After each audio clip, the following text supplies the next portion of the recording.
what you said about reality TV, the male gaze, right? Why are we operating so heavily in what the male gaze is interested in? I don't care what men think. I think people care because they want to be accepted. Some people really want companionship, and this is their easy way to get it without doing the work, By right? altering your appearance, right? Okay, Exactly. so that to me then results in dysfunctional relationships, and then you're not actually getting to the core of like partnership. So I think this conversation is going somewhere else, but I'm going to challenge you. please do.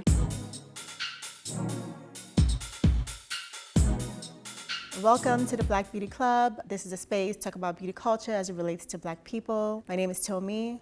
I'm Asmeret. And today we're talking about the never-ending debate on desirability politics, and we're just gonna get right into it. I think I'm coming into this conversation, the question of like, why is this conversation difficult to have? Why some people would be upset about it? There's the perception of you being arrogant, conceited, and I think that that's also something that is difficult for women to discuss. When I heard desirability politics, my mind immediately jumped to pretty privilege. And after doing some reading, I realized that pretty privilege is only the tip of it. And it really comes down to how we're accepted based on our looks and based on that proximity to whiteness. This person, Deshawn, said that the politics of desire are labels that determine who gains and holds social and structural power through the affairs of sensuality, often predicated on anti-blackness, anti-fatness, transmisogyny, cis-sexism, queer antagonism, and all other structural violence. So when I read that, I was like, oh yeah. Even myself, I love reality TV and I love Love Island, and I catch myself playing a huge part in desirability politics when I see that Black woman on a dating show hoping that someone will desire her, looking at her hoping, is anyone gonna find her attractive? It's just so powerful how the male gaze, or whoever you are attracted to identity-wise, impacts how we view ourselves. It really is a very individual thing that we experience. Everyone here is so beautiful. I'm like looking at it, I was like, oh my God, what a beautiful room of beautiful Black women. But us individually out in the world, it's really about how we individually perceive ourselves against like our workspaces where they don't look like this. And even down to, as a Nigerian woman, there's, you know, the line, thicker than Nigerian hair. I've always had a really weird relationship with like hair texture. And I didn't realize that that is desirability politics. You know, the standard is typically this Eurocentric standard of beauty. It's the way your hair looks, it's your color. We're pinning each other against each other based on this standard that's not true, but it's systematic. And when you walk outside, when you're looking in the media, public opinion, we've each internalized it in a different way, and we feel like, okay, I'm at this point of this food chain, but maybe she's ahead of me, or maybe this one's behind me. And so it's kind of hard to have that conversation. I think it's also hard because it's difficult to look at yourself and acknowledge that this is a thing that you practice, because we all do to some extent, and we participate in it. Preach. When you hear that saying like acceptance or acknowledging is the first step, well, I don't want to acknowledge any of that. So I think that's part of what makes the conversation so divisive. To me, it's kind of like, you know, hearing someone that is conventionally beautiful talk about, oh, well, you know, and this is how I benefit from it, or guys, like, let's refuse pretty privilege. Like, why would we even let people treat us better because we're gorgeous? Like, who wants to listen to that? But as I was really digging into the layers of desirability politics, I think one thing that you mentioned, I accepted how I participate in it. You know, you're absolutely gorgeous here in New York, you go somewhere else, and then your experience must be something extremely different. I think that imperialism has impacted what we see and what we think is conventionally beautiful. We are told that we need to subscribe to this idea that you have to be this tall, this skinny, you have to have a certain hair texture, you have to be a certain complexion. What we know for sure is across the globe, people are attracted to things that are other, and that what is deemed attractive conventionally is expanding. I just think it's just so valuable to focus on the bigger picture instead of the narrow focus. When we say that it's narrow-minded and we should be focused on certain things, the question is who specifically should be focused on these things? We all should be focused on it. Like what you said about reality TV. and the male gaze, right? Why are we operating so heavily in what the male gaze is interested in? I don't care what men think. Maybe that's probably why I'm single, but I don't care. I choose to be single, so there's that too. But I just have no desire to participate in the convention. I'm going to challenge you. Please do challenge me. No, and the challenge is not against what you're saying. I think the challenge I'm going to ask you is for women who do care. What do you have to say to them? Well, I ask them, why do they care? I think Because- it's impossible to not care. Exactly. But I think what you can change is what you care about and for whom. I think people care because they want to be accepted. Some people really want companionship, and this is their easy way to get it without doing the work. By right? altering your appearance, right? Okay, Exactly. so that to me then results in dysfunctional relationships, and then you're not actually getting to the core of like partnership. So I think this conversation is going somewhere else, but I have a hard time altering, changing, subscribing to somebody else's ideal. technically, if someone looks at you, they would say that you fit into that already for a lot of men to an extent, right? I recognize Okay, that. so no, I'm just saying, right? Yeah. Right? There's So, a conventional aspect. and you already fit into that, so you don't need to do anything. Is it as black women? I'm just saying, but for her, if you look at her, right? But as women, but I feel like black women. No. It's but I'm just palatable. saying- Yeah. No, let me finish. I mean, if she stands up right now, she literally looks like Jessica Rabbit. Right. Okay, hottie. Okay. Period. Now, somebody else is just trying to look just almost as good as Lauren. Absolutely. Can we pause? Can we just But pause does for a that stem second? from Because like, desire, like, okay, what I want to say here too is that, and everybody hates hearing this, like the ugly duckling story. I had a very long period of not looking like this. Looks will fade, and I will still be the same person on the inside. I'm 43. People right now treat me differently than they did when I was 23. So I recognize that there is a shift, there is a change. You look different, and people's response to the outside world is different. I get that. I think the reason that I've always pushed back against that is because I try to treat people the way that I wanted to be treated when I was not so close to the conventional desire. I think I'm pretty, I think I'm an attractive woman, but because of society's, how they view me, I automatically think next to a woman of another race, it doesn't matter.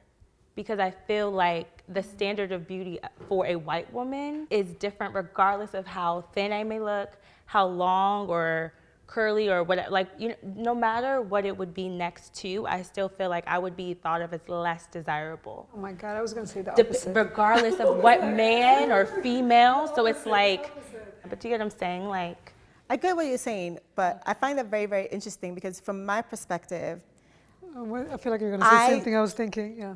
don't see that. I find that maybe it's because, again, I'm like a Nigerian person who grew up for the most part in Nigeria. I also grew up here. They might be intimidated by your beauty, absolutely. and maybe they cannot approach you. That is fine. That is okay. I don't see the correlation. But to me, I think it correlates with desirability politics, not how I view myself or what I think of myself. I don't know. I just need time to like process that. I don't know what that has to do with necessarily the desirability. I think of the I root of understand what you- desire. no, I Like understand what you mean, who's though. She's- desiring me? Because when Yeah, you think of because desire, it's like I want to be. Again, it's I know a against, lot of like- people desire you, so who is it? I mean, it got to be a lot of people. I think that's what I'm saying is subjective. I'm from Prince George's County, which is a all black community that to me evoked so much pride in who I am and how I look. And I didn't even know that the world was as diverse as it was. And I think that shielded me from a lot of like self-hate and looking to specifically black men to love me because they've always loved me. I was grown, like that's the way I was raised. So moving to New York, which is a melting pot, and going to a predominantly white institution and realizing that, oh, wait, you don't find me desirable? That was more of a shock for me. Hey, from a black man? Yeah. Okay. But I mean, not to get too far off of it, but it's That about is who that is desires connected to the topic because you know beauty and how it's connected to success and so on. Once people acquire like power or financial means, they also tend to do everything to change their looks to kind of fit in. Dating another black woman, like, will that help you on your path to success, especially if you're in a predominantly white institution? Is their desire, that also actually raises their desirability politics. It's desirable in a number of different ways, right? It makes them accessible or relatable. Exactly. There's all the different and that's level of different. And I think It's like tied to it. interracial couples are very in vogue. So in vogue, so chic. And then also there's the fetishization of black women and black people. We see that a lot. And black men, The Kardashians, I said what I said. it's been said. It's the whole NBA or the NFL and all the same. There's like a generation of kids that will all look the same because of that. Yeah. And I think that like then we talk about that's a different level of desirability, right? And then what is going to be the fallout there? Will it be that they all look the same, so then they're going out actively seeking people that don't look like them? Can you imagine? Well, maybe not. There's that You never side- know. I don't know, but I think it's interesting to watch, and it will be fascinating to see this evolve. When you brought up the Kardashians, it made me think of a point that you both had brought up about the desirability of black features and how they're trending right Some now. black features. Some black features, of Some, course, not all. absolutely. And how people are willing to pay for certain things but don't realize the influence that black women specifically have always had in culture and in media and et cetera. Well, that's why I mentioned before about the conventional and what is the beauty standard had been like when I was a kid, it was like Nikki Taylor, Christy Brinkley, Kate Moss. Even though that was the standard and that's what we saw in different places, it's not really what people desired. These people have always been attracted to us. And that's why like I don't compare myself to white people at all ever. I think a big part of the solution is to continuously move the center. Even foundation shades would always go lightest to darkest. Now you see brands are going darkest to lightest. And you're seeing little shifts like that. So that's just like one, example within beauty. But each of us in our lives, in our day-to-day, in our industry, we have to keep working to be like, no, y'all not the center. Y'all not the center. Y'all not the center. How do we center black women as beautiful specifically? I don't necessarily know, and this is where I agree with you. I don't care. At that point, if I need to somehow convince you to validate me, I don't care enough to convince anybody else to validate me.